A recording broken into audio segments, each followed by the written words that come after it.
Good morning, good afternoon, good evening to you, wherever you are and whenever you're watching this. Thank you so much for joining me today. We're doing Cultivating Compassion, and I've said this before, and it's true every single time. Well, two things are true every single time. One is whatever I'm teaching, I'm given opportunities to work on that thing.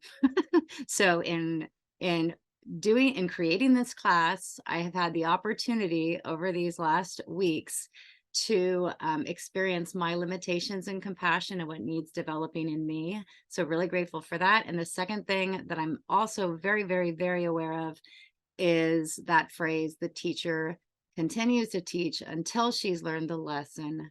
And so I am absolutely teaching today to ignite my own awareness, to grow, to lighten, just to cultivate that compassion within me. So we're in this together today.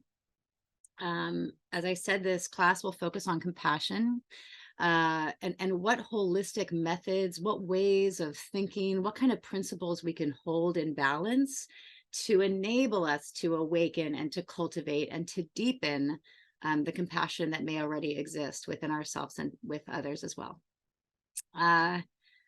Today we're going to start, and we'll open it up so you can unmute yourself and say aloud some things that come to mind, or you could just put it in the chat if you'd like.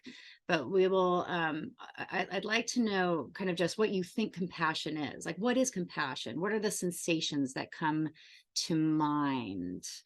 And I have some in my brain, but I'd like to hear yours first. What do you think compassion is? How does it feel?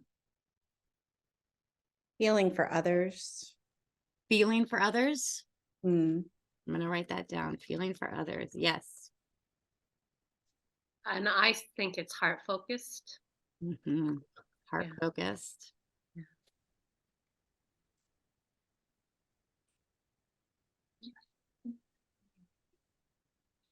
Yeah, go ahead.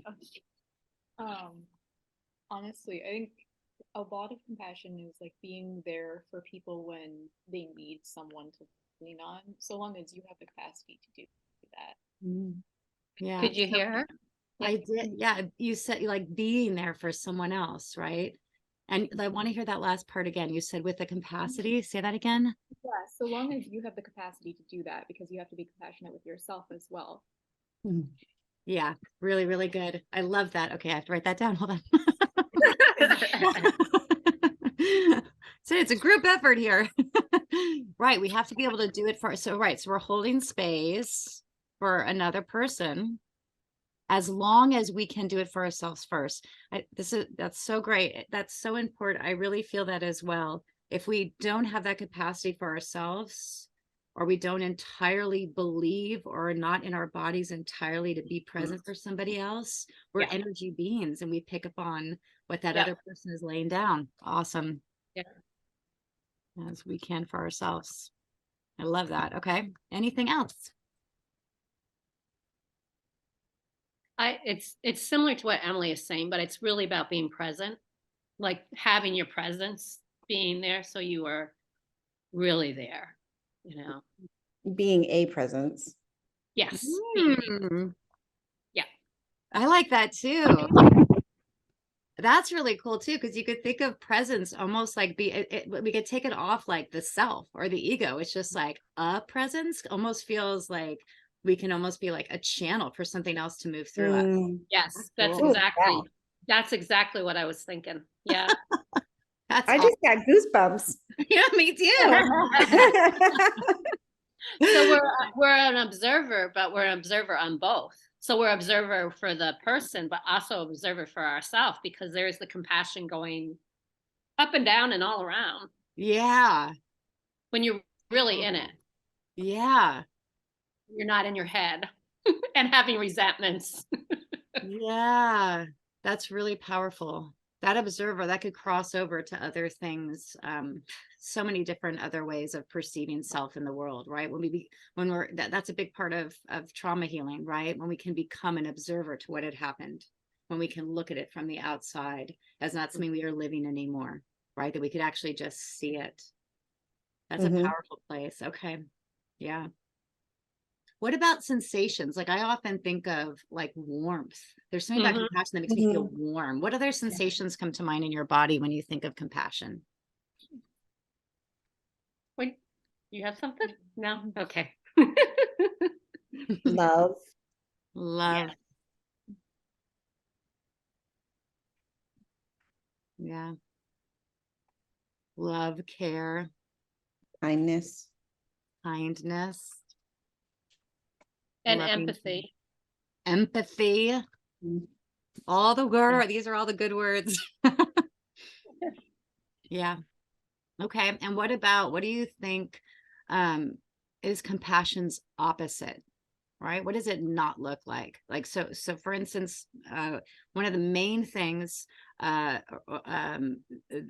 of the main opposites, that's not what I want to say. The opposite of compassion is often indifference. I really, really like that. What did you say?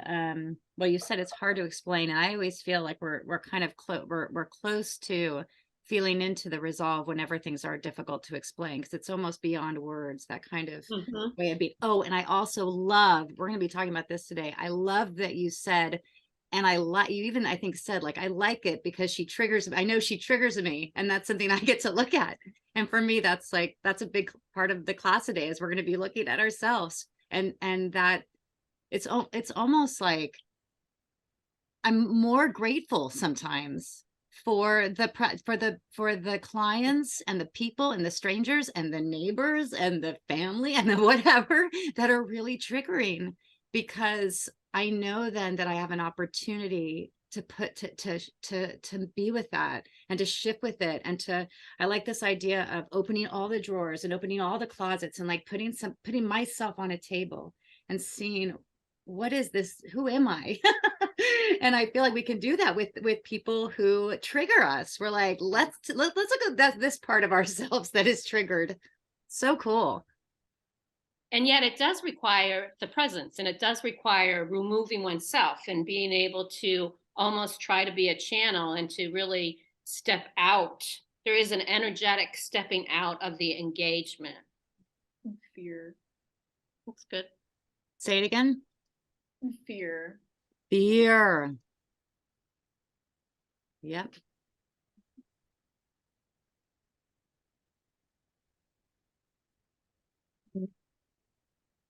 I think of anger.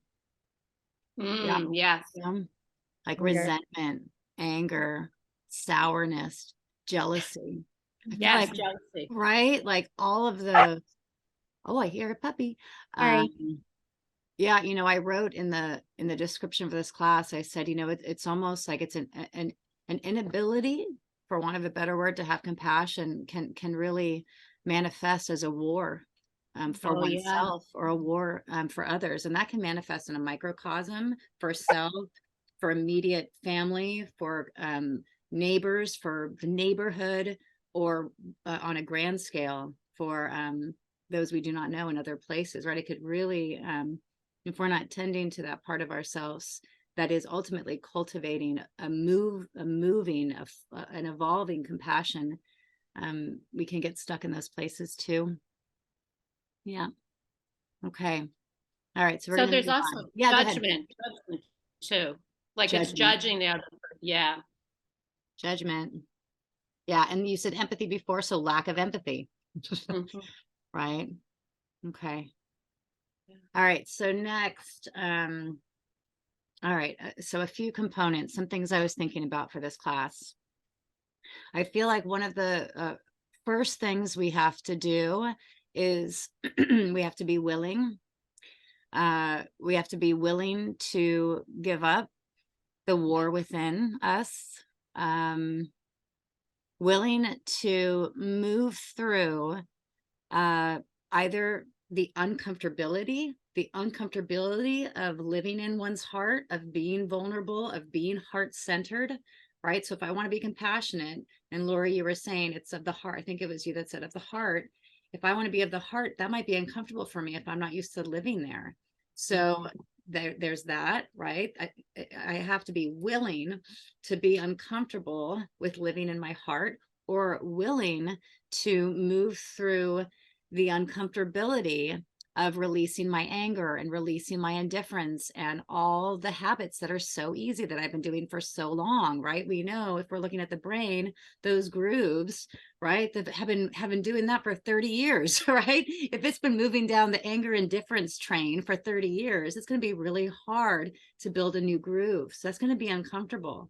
But if we know that, if we know that it's going to be uncomfortable and we're willing and we really want to change, there'll be a greater capacity. So for me, the very first step is willingness.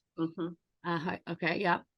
And the next would be, and this is a tricky one, for me, and I see this a lot in myself, and I feel like I'm witness to it in others, is the belief that I'm compassionate, but others are not, right? And right, anytime that I feel this way, or I ask you if you ever feel this way, this is the moment where it tips, in my opinion, to righteousness. Yep. Right? I'm right. So Yep. this is often like it's difficult to see in oneself. Of course it is, right? Because our scope is so small, right? We are only seeing this from our perspective, right? So thoughts like, well, I'm very emotional and I care so much about others and I'm so compassionate, right? A general rule of thumb, a general rule of thumb, is that the phrase? General rule of thumb, yeah. A general rule of thumb, for me is, if somebody is repeating those words to themselves or others, I'm so compassionate, I'm so, I'm emotional, I feel so much for others, the opposite is also true, right? The opposite is, like the wise need not speak. The compassionate one need not say they're compassionate. So this is, I just want to I always want to hold this a little bit longer, because it means that if ever, and I'll speak for myself, if ever I find myself validating or saying something to this end, I want to be really, really kind to myself, but also know that's something I'm going to put on the table. That's something I'm going to look at today. If there's a part of me that feels that I'm right, that my side is right, then I have work to do. Or work to undo, depending. Because I think I got something figured out, and that is righteousness. That's not compassion, and that doesn't move. That's stagnancy. That's not flow, right? Yeah. So some questions too to consider, and then I want to stop again and check in. If you're not sure, and this is for you guys and also for whoever is watching, when you're watching it, if you're not sure if you are tipping the scale into righteousness, a few questions. One, have you ever said something, or given a little speech to somebody, or written an email to a friend, a coworker, a relative stranger, anybody else, and written something to put them in their place? For instance, we all need to be compassionate. The way this went down wasn't right. Or maybe, have you ever felt like you needed to validate yourself in the name of your big heart, and pointed out to somebody else what you did was harsh, or what you did wasn't aligned with the greater good? Like, did you get on that? And I'm guilty of it. I'm not like, have you ever gotten on that soapbox and pointed out what was wrong with another, and pointed out how what you believe is actually the way? If so, you have work to do. That's what I think. What do you all think about this? What resonated with me, Chantel, is when you were talking about the flow, because immediately when I was thinking about the self-righteousness and I was thinking also about our workshop, and how when with the issue with Kate, and then I was like, I'm right, and I could feel it in my body, and what happens in the body, it was like I was gripping on so tightly. I was holding my hands and saying, I'm right, I know I'm right, and yet where was the flow and where was the energy?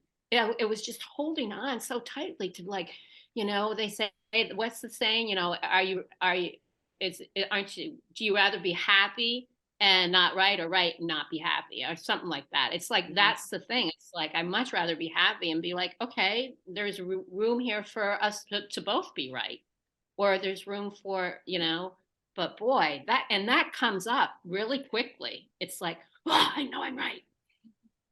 So powerful. I love it. I started to, like, you probably saw me. I started to well up when you were speaking because it's so true. Yeah, I really relate to that. Really, really relate. Yeah. Yeah. So, And yeah, go ahead.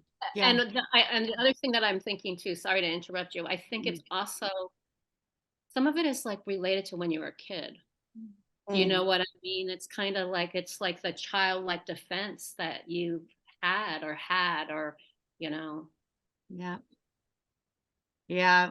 I was thinking about if I wanted to bring that into today's class, right? Do we get into, but it's so much, it takes so much time to really, ultimately, we want to be able to hold that. And we will talk a little bit about it today, but like, right, how do we make room for ourselves? Well, we'll talk about actually that in a little bit. We do get to that. Yeah. Yeah. Yeah. It's like, it's also, well, because we have these ideas of what it means to be righteous or superior. So of course we don't want to be saying that that's true about ourselves. Like, of course I don't think I'm superior to others. I'm a good person. I do this, I do that. But I think actually there's something, and I really appreciate your honesty today. Because I feel like that's part of healing, is when we have thoughts and feelings and we open our mouths and we say them out loud. For me, that's where healing takes place. And yeah, I really love that honesty and transparency. So thank you for that. Yeah, really, really good. I further, I'll say one more thing about this and then we'll move on. Another way that you may access it or feel it within yourself is this sense of, I'll call it superiority. But this is a delicate moment, right? Like, I always want to think about, what are my words and my actions doing? And and this has been a practice of mine for a while, if I want to do something with my words or my actions in relationship with somebody else, I don't talk. If I want to change you, I want to make you feel a little guilty. If there's anything I want to do, even if it's like a little hair, even if it's the tiniest bit, I'm not allowed to talk. I say I have to go away. I don't say that aloud to myself. I'm like, you got to go away. You got to be quiet. You're trying to do something to somebody else. Don't do that. But even this is a delicate moment, right? Because am I placing judgment on others who judge, right? Am I judging them? It's like a conundrum, right? Like, I hate haters. And I do. I hate haters, but it's like, no, hold on. That means I'm hating too. And that's where I think it gets fun too. That's where I'm looking at myself on the table and going, okay, I get how that person can have that strong of emotion, because I have that strong of emotion towards them because they're doing that thing. So I get to do the work. So again, I'm always bringing it back to myself. And to do this, I get really, really, really, really quiet. And I have to get quiet really often. It's something I have to do. And I have to pause in all my charge moments. I'm learning to pause, because I acknowledge that I'm the common denominator in all of my experiences. And what I want to change is my reaction to others. If they are charging me, right? It's me. So I still get to look at myself. And I said also in that writing, like, it could be really fun. Like, work on myself is fun for me now. So if I find I'm childish or jealous or angry or triggered or anything, I'm like, okay. I mean, I'll feel that charge, and then I take a breath and I'm like, okay, I got work to do. So I think it can be really fun. And also I do want to say a quick aside is, I don't think it's a bad thing to say, I am a compassionate person. In fact, even just that phrase can move somebody into, almost like a mantra, can move them into becoming something, right?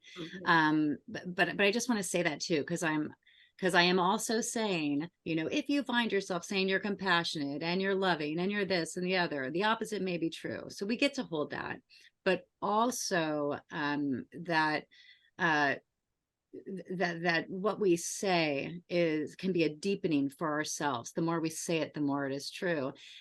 For me, the most important thing is that I can become more aware of my thoughts, my feelings, and my actions around what I believe. So I'm not just going to accept what I think anymore, right? Because that could be faulty. That could be a faulty system. I'm going to really just look at it. It's the time in my life that I'm going to start looking at my thoughts and feelings. I'm going to, like I said, open the drawers, open the closets. I'm going to look at it and make some changes. So question for you, how do you practice compassion? What actions do you take towards compassion? Hmm. And I'll write them down as you say them. Or if people who are watching the video, you could shout at the screen.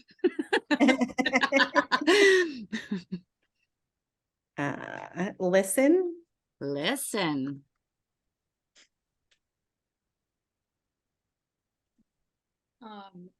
Acts of service. Mm. Acts of service. That's a really good one. Yep.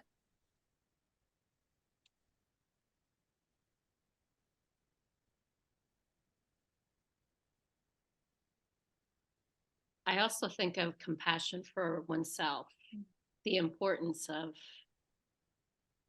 starting there. Yeah. Self-compassion. Yeah. And learning and humor, I think, is really important. I like that. That's good.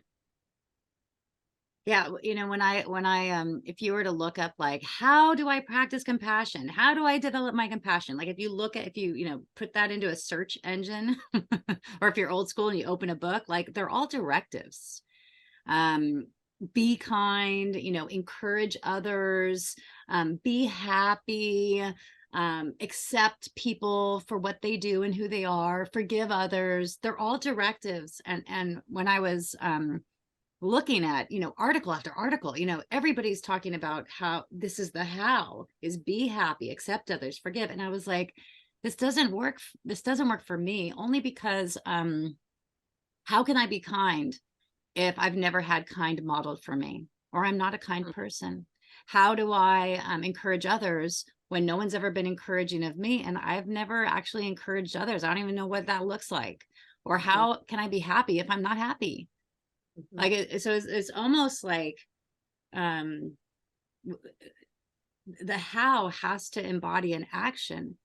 Like, so if the directive is be happy, I need to know how to be happy, or how to be kind, or how to be encouraged. What I like about, you said service to others, is that's an action. That's not a be or a forgive or an accept anything. It's an actual action. So I really like that. Actually almost it cuts right through. It gets to the point. Yeah. So what I'll do now is I'm going to move through some of my house, and then we're going to move into some self-care techniques. I guess it's all self-care. This is all part of it. This is self-care. Okay. So in order to change, I have to, I said it before, I have to first be willing, right? I have to want to change. That's the very first step. Then for me, the next step is I have to acknowledge, I have to become very aware of where I am presently in my mind, in my body, in my heart. I need to know what needs shifting, right? So I'm willing to change. I'm willing to open my eyes. I'm willing to listen and see. And then I'm going to become aware of where I'm at. I'm going to become very, very aware. Okay. Then some of the things that lead me into the how is awareness for self and others, and how one's behavior comes from somewhere, usually from a trauma. And So I get to educate myself on what that looks like in myself and in others. The very first one, and maybe there's 5 I have for you today, is listening. I forget who said that. Somebody said listening.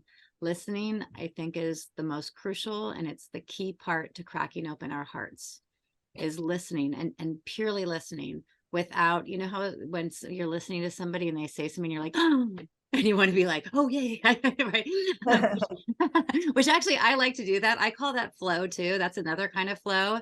You know, and there are certain people in my life that I feel very grateful for, because it's my Aquarius nature too. Maybe like we get to like do this, we're almost, it's like a dance, right? So that there is a time for that, and it happens with certain people, especially if you get to know them in a certain way, right? There's this exchange of listening, of giving and receiving.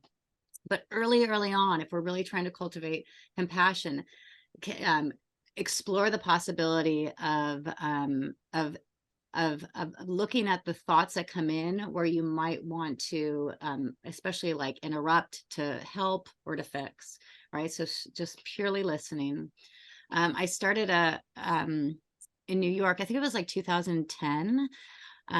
The company, like my company, is called the At Home Experience. So everything I do is in hopes that whatever I'm doing in someone else's home or my own makes myself and others feel at home, right? And safe and good and fulfilled, right? That's my mission. And we did something called Food for Thoughts, where we would enter people's homes and we would have a chef. Usually it was the person who owned the apartment. It was in New York City, so it wasn't a house, it was an apartment. And the chef would prepare food, and we would facilitate conversation around a topic that we believed would positively impact ourselves and each other, and of course, ultimately the world, right? This idea that we could look at topics like, how do you create and sustain joy and meaning in your life, right? Things like this. And at the end of the night, everybody was so nervous in the beginning. And at the end of the night, after this beautiful food and this going around sharing, and what they did is we were all just sharing stories, and we had some rules, right? Everybody was always just speaking from their truth, and there was no crosstalk. So no one was ever interrupting. And if someone said something very difficult, we didn't interrupt or try to help them or fix them. They just needed to speak. So everybody was just speaking their truth. And at the end of the night, you know, everybody was from very different backgrounds. So different ages, different socioeconomic statuses, different careers or no careers. So I remember this one night, you know, the like street kid and the socialite were like talking, and they decided to walk to the A train together to go back home. You know, it was like this really going to their respective homes. So this real sense of when we listen to each other, and everyone, somebody always cried at those Food for Thoughts nights. There was at least one person who cried from someone else's story. Yeah. And I think in part it was because we felt safe. And also we got to just listen. We had permission, and we were told, don't fix or control or, you know, change anything about it. Someone's going to share, and then you're going to share. And we took them through past, present, future. There was other things about that were very, very special. I did it here when I moved back to California. We did one in Marin County. It's not something we do anymore, but it's something that is very much alive in me. And I think about, even when I teach classes sometimes, is how do we continue to like move through this kind of interaction with each other? So I digress though a little bit. Listening, right? Listening is number one. Number two, promote understanding with words, right? So, and what I mean by that is to say something like, that makes sense. Right. I'm taking a class right now with a wonderful woman. Actually, I think she's in Massachusetts. Her name is Margaret Blaustein, Blaustein. She developed something called ARC, which it stands for Attachment, Regulation, and Competency. She's a teacher of mine in a program I'm taking, and she is amazing. She is so clear. And one of the things she talks about, for instance, if somebody's expressing anger, that you say, it makes sense that you're angry. That must be really hard for you. I also think there has to be a level of truth in there too, right? Because I've heard people say, yeah, that must be really hard for you. And I don't believe them, right? We have to really kind of feel into, in my life, when I've felt angry, it's been really hard. So when we say, I see that you're really angry, That must be really, really hard. Like it's coming from our truth too. I personally tend to not complete those sentences. I'll just say, I get it. I understand, or I understand in my way, or that makes a lot of sense. I stop there because that's where my truth is. If I start to talk too much, I'm getting too involved. I want to just Yeah. stay, you know what I mean? So, and also Yeah. that gets, she's a therapist, she's a psychotherapist. So she can, have more words. My words as a friend and a practitioner are much less. And that feels good for me. And in this way, we're promoting understanding and we're validating somebody else. We're validating what they feel and we're not trying to change it, right? How often when we say, I'm really angry, or I just felt really, stupid about this thing. And someone always will rush to say, you're not stupid. Mm. That's it, right? But that's also because of their uncomfortableness. And that's the thing, like with anger, it's so hard for people to be able to sit with other people who are angry. Yeah. And why is Because- that? Why?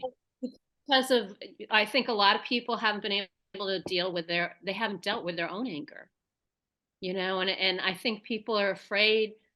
Sometimes people are so afraid that if they let their anger out, that, there's been situations like other people something's gonna happen. Yeah. Like here's an example. How do I dare even say this? Before This is a video. This is being recorded. I'll tell you another time because Okay. it's very personal with my experience with anger, and it kind of Yes. what it did, it was a traumatic experience, and what ended up happening is it really continued to play out on really not wanting to go there with the anger, whether it was me or somebody else. And to be Yeah. like, and to be able like, oh, I hear you, or whatever. It's very dismissive instead of being able to sit with somebody when they were angry. Yeah. So- Where you started, I want to bottle that. You know what I mean? Like the reason why it's hard to sit with somebody else's anger is because I haven't dealt with the anger in myself. I think that's that's very true. Yeah. I had an experience recently where there was some like silly, that feels like silly drama now, but at the time it didn't. Yeah. Between one of my friends and myself, that I found out about secondhand. And I went through the whole like, okay, why didn't he come to me with this kind of thing? Mhm. And then I just kind of took a moment, I took a step back and I just sat there with myself and let myself feel angry about it. And once I was done feeling that, because I just let myself cycle through and was just very understanding with myself. And this was the first time I've done this in a long time. And it felt really good and really validating. And I was able to work through it without necessarily talking it out. And then I was like, okay, so I'm going to give him the time to come to me and the opportunity. And once I did, and I opened that part of myself up, he did come to me and we talked things out. All I needed to do was give him the time, which Wow. was really nice. Wow. Yeah. That's so cool. And then, right. It's like we give, well, you said a couple of things. That first thing you said of like allowing oneself to feel the anger, because that's part of it. At least we always try to push stuff away. Isn't that funny? It's like, and even by being with it, even if it feels like, oh, it feels like so crazy and intense, there's something about moving through that and releasing that. I just had a client yesterday who during a reflexology session was doing some shaking. He goes, I don't know why I'm shaking, but he was like literally like really shaking. And reflexologists know some people have these little shoots and kicks. He was like really like purposely shaking. He goes, I don't know why I'm doing that. And we started to talk about it, and he came to this realization that something needed to be released, and that this thing that we were doing, this reflexology that was stimulating his nervous system, was making it so stuff was ready to leave, and he wanted to help assist. It was this really cool. And so I feel like that honoring of letting something out and breathe and be spoken and felt, it does lessen it. It sends it out. It's so cool. Yeah. And that we give somebody space to come to all. Yeah. Yep. Yeah. Yeah. All right. So next would be, so what have we done? We've done listening, promoting understanding through our words, validating others, and we'll add now, because you just said it, validating ourselves. right? You said validating our feelings and validating other people, right? And validating other people's feelings. Yeah. The next would be, for me, a big one is not to take anything personally. Don't take anything personally. And this actually does relate to compassion. In order for me to be a compassionate human being, I got to never take anything personally, right? So if somebody fluffs up my feathers, I don't take it personally. And sometimes I have to remind myself of that. Also, within that same realm, I don't want to take anything personally. I also want to take personal responsibility. So if you find that you experience yourself as someone who is very sensitive, or and you're in a situation, for instance, where someone is very harsh and you're triggered by them, there's how do I want to say this? By taking personal responsibility, we can, it's like, what I think is what I think, right? I think that I'm sensitive and this person is harsh. That's what I think. That isn't, and that's true for me. And what is true for me is true, and it's valid, and it's important.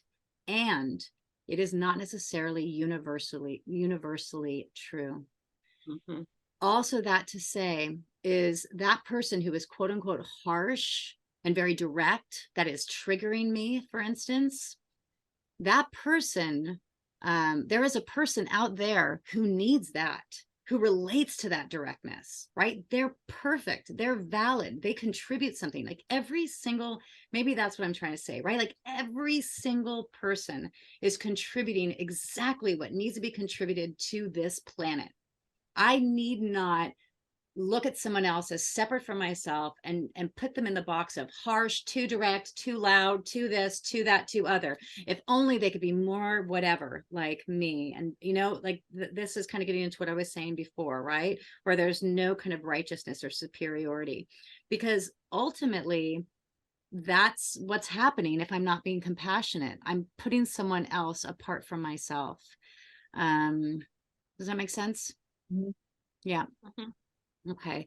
And then that we have a choice. There's two more. We have a choice. We have a choice to either see the difference between ourselves and someone else, right? And to hate it and to judge it and to want to change it, to want to control them.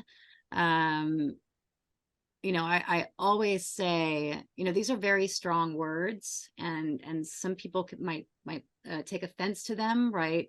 Like, you might say to yourself, I would never control anybody. I would never do that.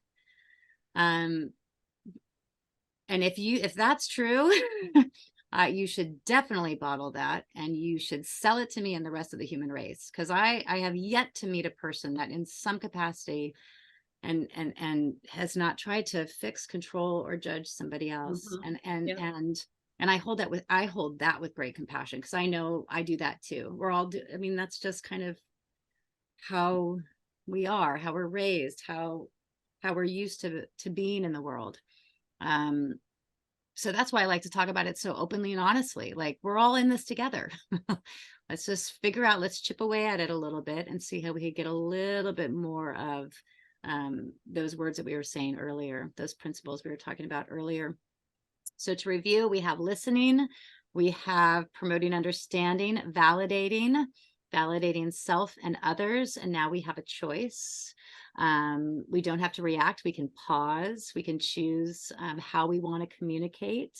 And then finally, we have being curious, attuning to another person who you're wanting to be compassionate with. So becoming curious about them.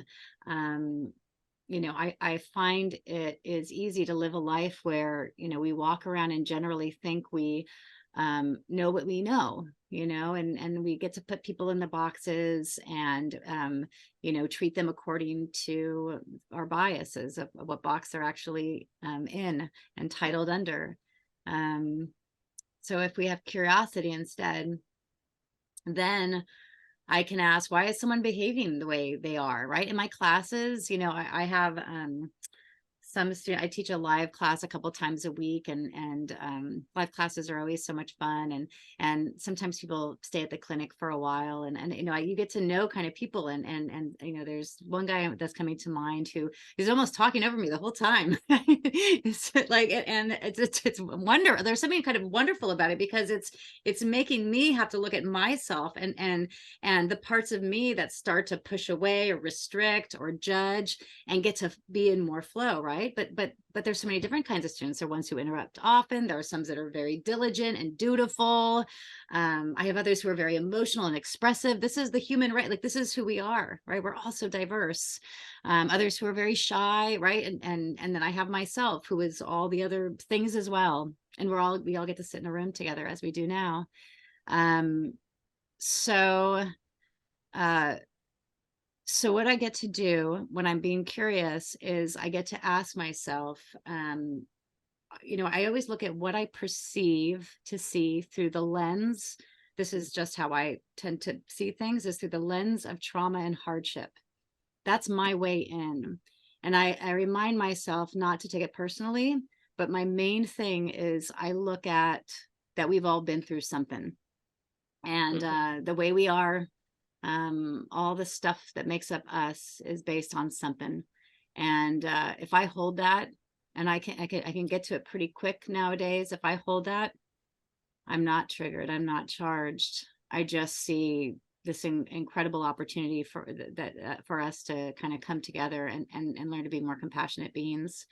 Yeah.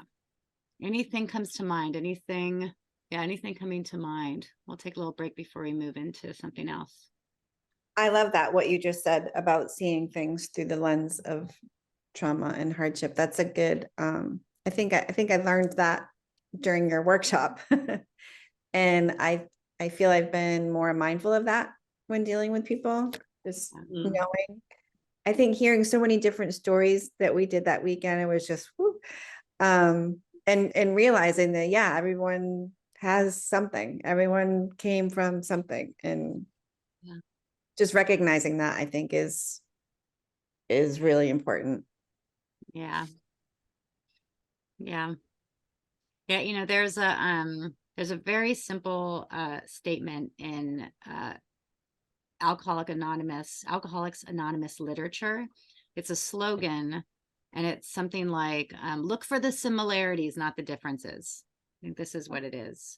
And what I love about that is, it's like, notice the word that I'm pretty sure it starts with look. It's not just, you know, similarities and differences. It's like, look for the similarities and differences. Like, it's an action based, right? Like, I have to actually look. I have to really listen and notice the similarities. And, you know, I'm talking a lot about behavior today, but there are people that don't have compassion for someone based on the way they look, or who they choose to love, or where they are living in the world, or, you know, there's other reasons why someone is not compassionate too. I'm sticking with mostly behavior.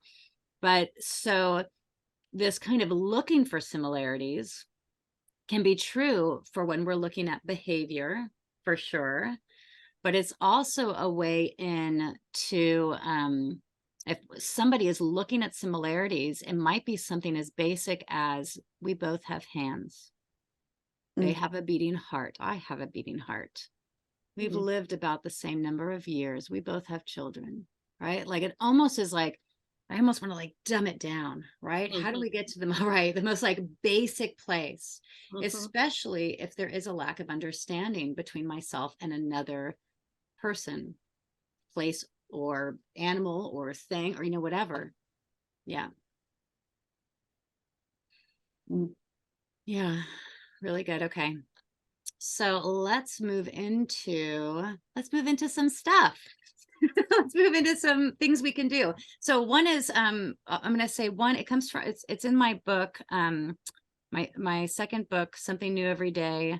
I don't have it. I'm actually on order right now.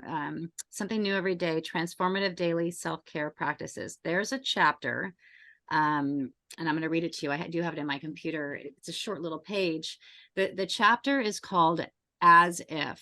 So in this book, it's 30 different examples of what you can do for greater self-care, right? Transformative Daily Self-Care Practices. So this one, it's called As If Part 1, and there's an As If Part 2.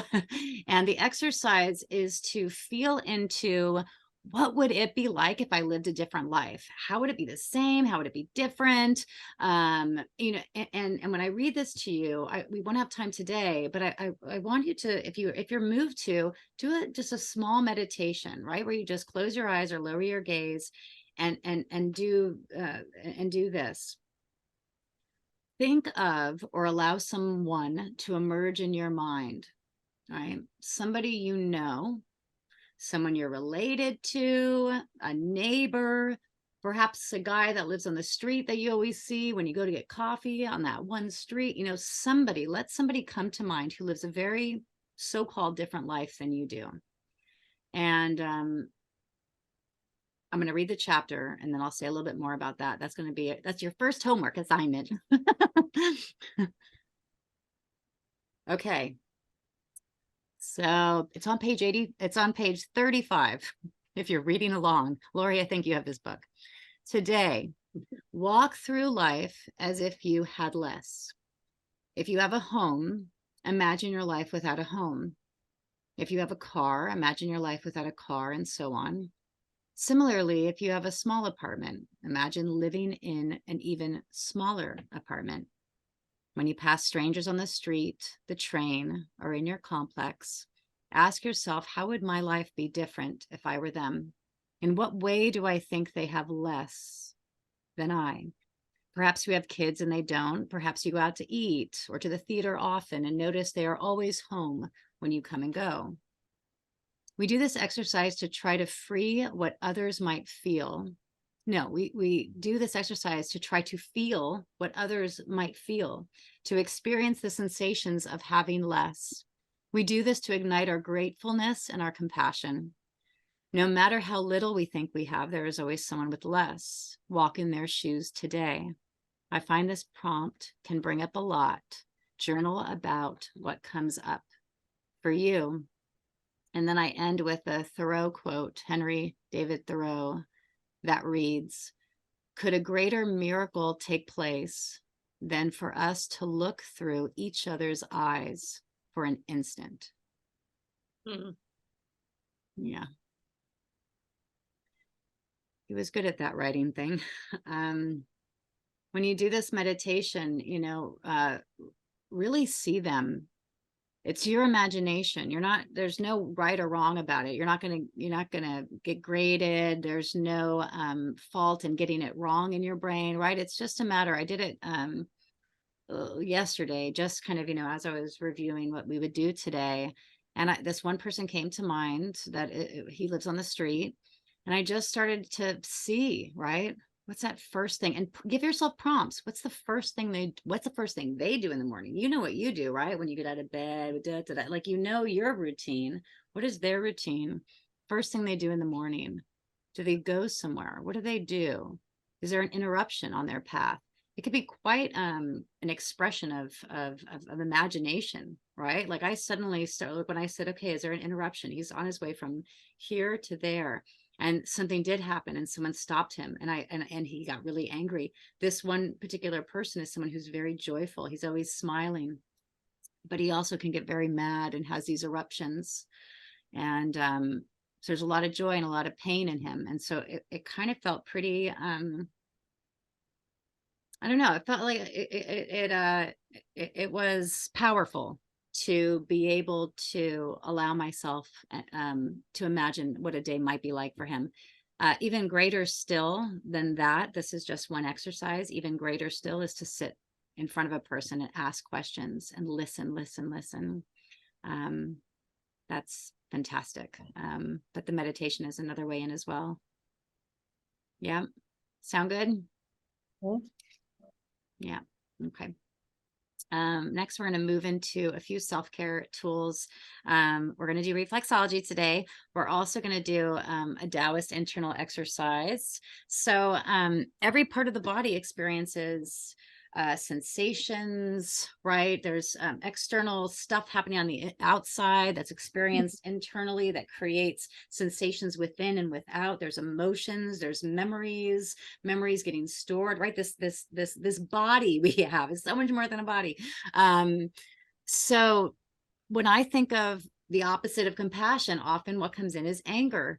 And if we're looking at the body from a metaphysical lens, or even from a traditional Chinese medicine standpoint, traditional Korean medicine standpoint as well, we get to look at those organs and glands as ones that also house energy and emotions. So the liver can house anger. So what we would do to tend to the anger, so as to bring forth compassion, is we can bring this exercise to us as well. We're going to do it in such a way where we will address the liver, but then we're also going to address the stomach, because I don't want you to get one-sided, because we're going to do it 36 times. We're kind of running out of time right now, so maybe we'll just do it 8 times together. But what you're going to do is you're going to take the palm of your hand and you're going to place it underneath your chest breast area on the side of your lower rib. And what you're going to do is that palm is going to just slide over. This is the right side of the body where the liver is. The liver also, the little tail comes onto the left side too, but the majority is on the right. So I'm going to literally just use that palm to go over where the liver is. I'm going to come up, my fingers almost come up towards my sternum, right? So they're coming up here, and then kind of between my breast, and then they go back down again to the other side. Right? So there's this integration of moving from the side of my rib cage past, and there's a nice pressure. I'm really pressing on the rib cage, coming up and back down again, right? And then I take my left hand and I do the same thing in the other direction. So I would start at my left rib cage and I'm going over the stomach area. I'm going up. And I'm using the heel of my hand. That makes it a little bit easier to go up. If you have, I actually just burped a little while ago. If you have acid reflux, if it's something starts to come up, like too much hydrochloric acid, this could be something that helps release as well. So I come up and then I go back down again. So I'm literally doing this action and back down. And then I'm going this action up and back down. So we're going to do 8 per side, but we're going to go right. We're going to go right to left, left to right, right to left.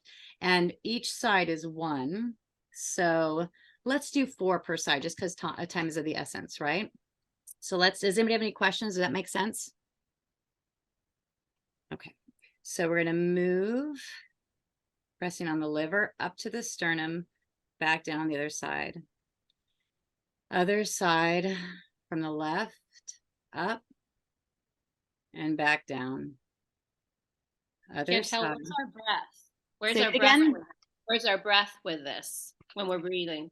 You breathe. know, up to you. Okay. Yeah, up to you. I just lost your image though. Where did you go? Sorry. There you are. I don't want to lose you. Okay, so yeah, and you know, I would say if I was doing that, something about just that arc when it comes up to my sternum and back down again. I like the inhale. Yeah. And then when I come back And then down, I exhale. Yeah. All right, let's start again. Number 2 from the right to the left.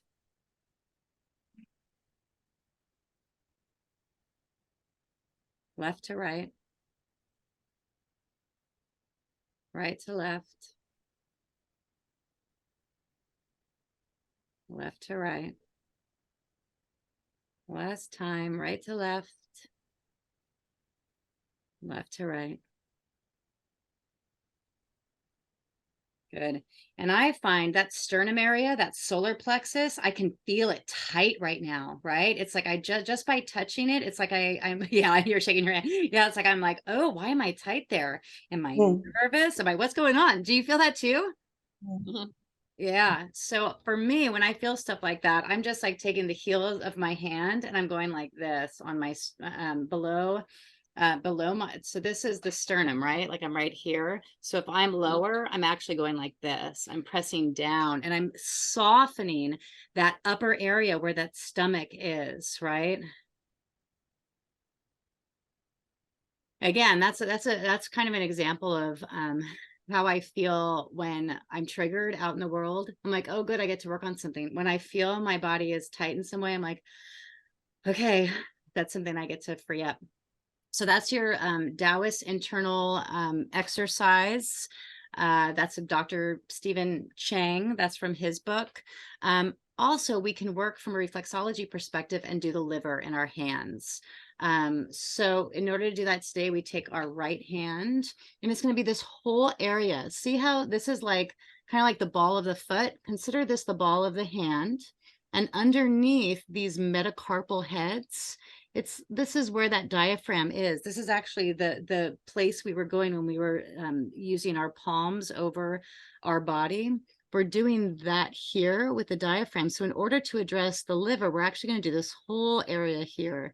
And I actually have a hand reflexology map that is, I don't have it ready today, but that's something I can share. So you're going to work this whole area. You can do it just in a simple press technique where you just bend your thumb, holding the backside, and you literally are just going to press and release. Not too quickly, just press and release that whole area. If you know reflexology, I encourage you to take very small little bites and do your thumb walking. So you can traverse that whole area, every single part of that liver. Marrying with it the intention, right? We're always, whether I'm doing the liver exercise, if I'm doing reflexology, or if I'm doing a mudra, which we'll end with today, I'm always thinking of, I'm not thinking of the problem, I'm thinking of freeing up. I'm freeing up the liver. I'm freeing up the anger. I'm imagining brightness. I'm imagining lightness. I'm living in that mental realm as I'm doing the work. So you would work your entire liver area, and I could take it a little bit onto the other side because there is a little tail of the liver that courses to the left. And then I want to give attention to T5, thoracic spine number 5.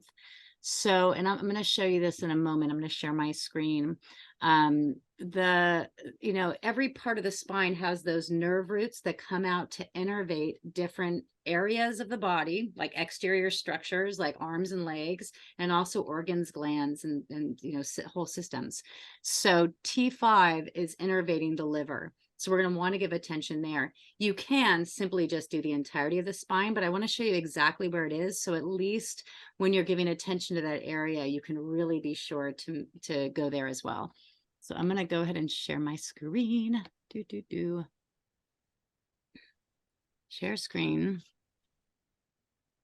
Okay, so I'm going to go ahead and get rid of myself for a moment, just for the recording, so that you could see the whole thing. So this is my hand map, and this is my spinal nerve chart, right? So here we see in the hand that C1 starts at the base of the nail on the medial aspect and ends at the base of the thumb. So that's cervical spine 1 through 7. And this is the thoracic spine, right? And again, this is still on that outer edge. And when I go back and stop sharing the screen, I'll show you in my hand. So we have T1 to T12. So if we're counting down, we have T1, 2, 3, 4, 5, right there. So at that level, this is where I'm going to want to do some work. And generally, I will work like 4, 5, 6 with the knowledge that I am working with the nerve roots that are innervating the very organ that I'm wanting to tend to. And I always do both sides. So in this particular map, you could see, I don't know, can it go in? Yeah, there you go. You could see I'm a little bit more specific on this side. Okay. Yeah. And then here you see that T5 is liver, solar plexus, right? That part of me that I was saying is very tight. This is just a random extra that I noticed yesterday and wanted to bring forth is, here at the level of T5, you see low blood pressure, whereas high blood pressure is always reflected back at C1. So acknowledging that too, right? We use this chart in a different class of mine, but I just wanted to kind of bring it into today's discussion because I think it can really help to free up that area. It's a deeper way in. So I'm going to go ahead and stop my share. Chantel, Yeah. does that reflect the colors of the chakras. So could you envision like yellow with that too, as far as when you're working on that? Totally, totally. And well, you probably saw, you probably saw this is in the colors of the chakra system, right? So yeah, absolutely. Yeah, I find that it's almost like, I'm going to stop this share for a second. It's almost like, it's almost hard to say. It's like we want to be like almost very pregnant with something and have all of the, right, like seeing the liver, seeing the anger dissipate, seeing the gray fog move out. You know, we want to see the yellow color. We want to see all of our tools and what we've learned kind of go through that sieve. And in the same breath, we want to not hold it. It's a very particular kind of magical space. But you've done it. Everybody's felt that before. I feel like we've all felt it in some way, in some moment in time. We felt this idea that we're holding something and at the same time it's being released. So I experience it most in nature, or if I'm, you know, like my fox and they're her little 4 kits outside, like in moments like that, I'm full and completely empty. Yeah. Yeah. Okay. So this is T1, 2, 3, 4, and 5. So it's right at the base there. So I always hold my thumb if I'm doing self-care, and I would do it like this. Of course, it'll be like this and in my lap. So I'm totally aligned and it's right below me. The reason why I like to hold my thumb is it's kind of like holding the backside of a foot or a hand. It just gives me more stability and something to move. I could really relax here and move into it better. So when I hold this, I get to really relax my hand. And now I'm on the bone, and I like to really work against the bone.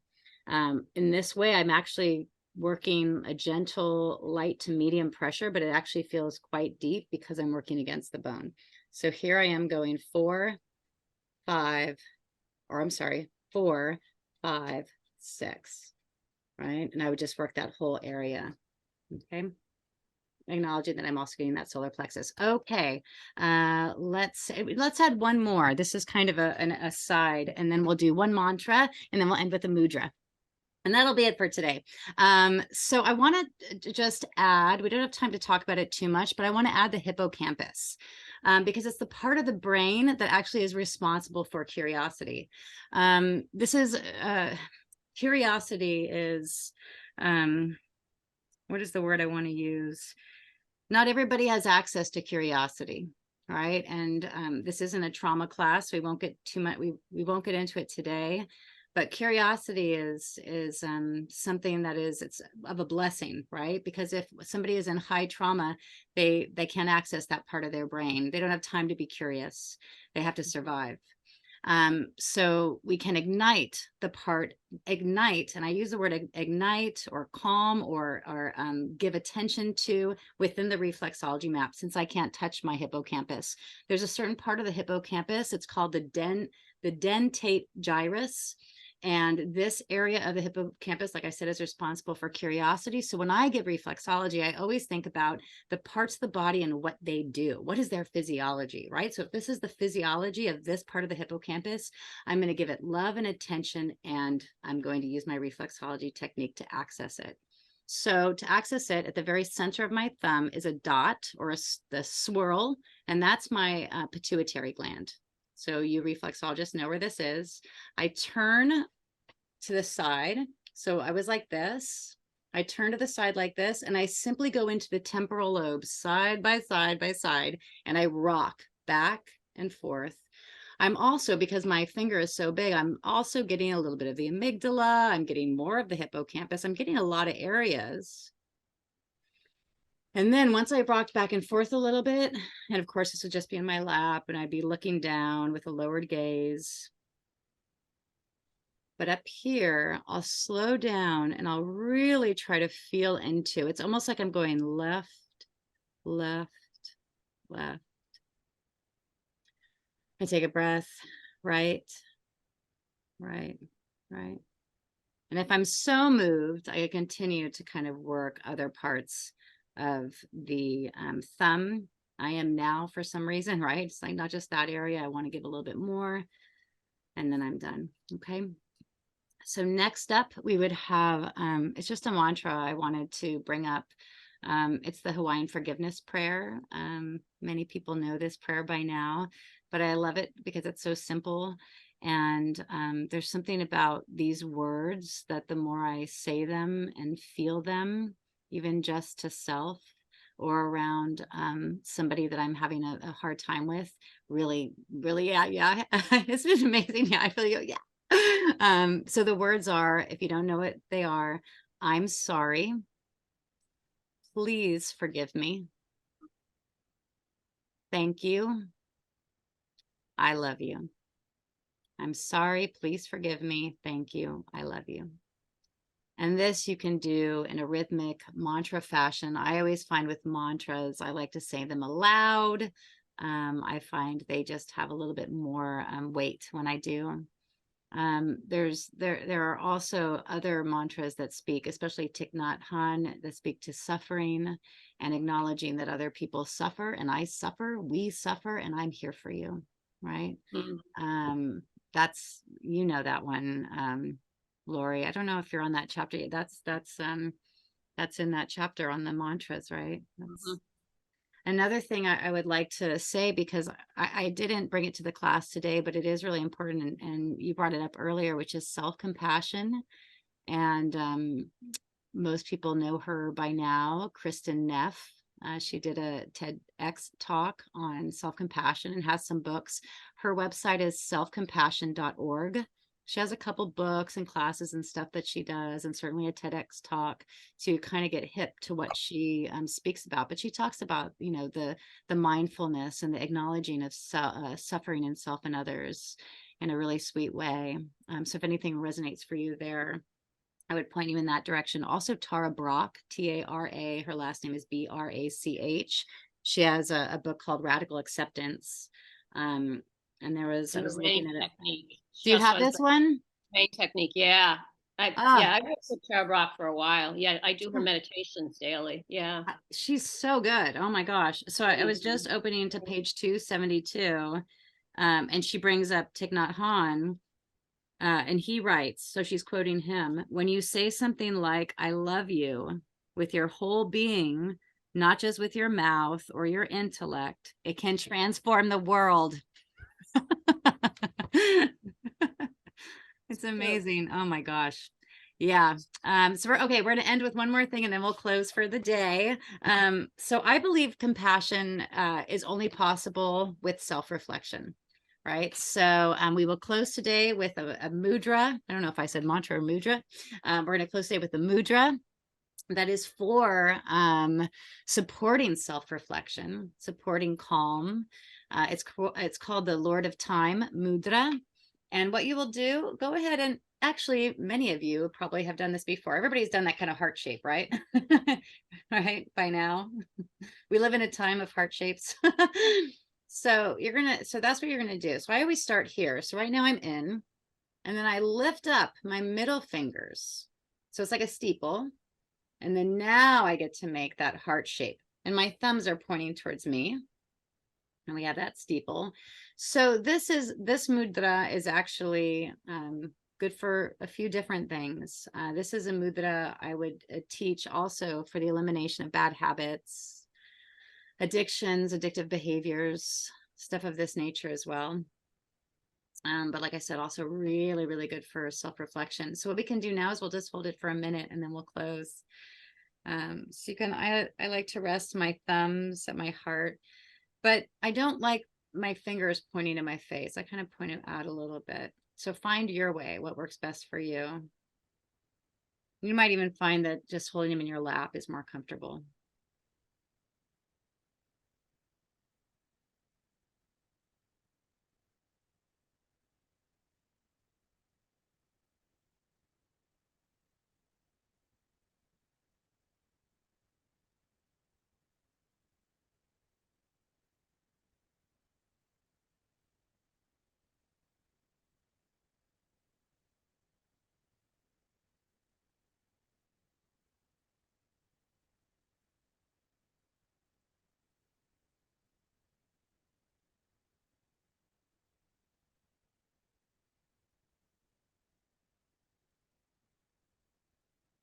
Okay. And you go ahead and release that. And I just wanted to see if there's any illuminations or thoughts or anything you wish to say aloud before we close today.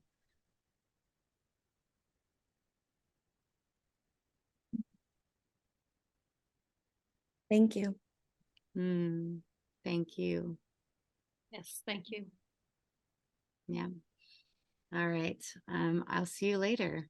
Have a really good day to you all, and to those who watch the video after.